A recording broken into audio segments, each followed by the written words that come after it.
我哋香港嘅穆斯林喺香港生活，平時會面對一個問題，就好多本地人會問我哋嘅，就係點解我哋唔可以食豬肉？咁今日呢，我同大家會講呢個問題。咁佢嘅答案呢就好簡單嘅啫。我哋伊斯蘭教呢有個聖經嘅，叫《可蘭經》。咁《可蘭經》裏面寫得好清楚，我哋真主阿拉呢就叫我哋唔可以食豬肉，因為佢係唔潔。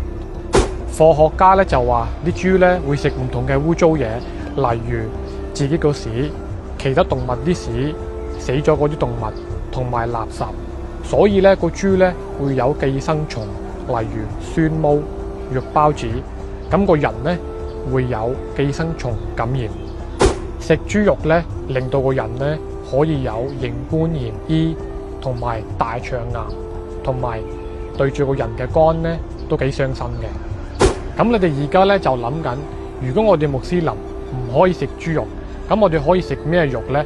我哋可以食牛肉、羊肉、雞肉、鴨肉、駱駝肉、兔子肉。咁不過呢啲肉咧要清真嘅。咁咩叫清真呢？咁同大家解釋下。咁清真肉個意思咧就係一定要有個穆斯林人去劏動物嘅，劏嗰下佢會講奉真主之名，真主至大，之後先劏個動物嘅。咁同埋同大家講埋，仲有一個重點就係，好似香港咁樣，同埋好多其他國家咁樣，劏動物之前呢，佢哋會電擊暈個動物嘅。我哋呢，穆斯林呢，唔可以咁樣做嘅。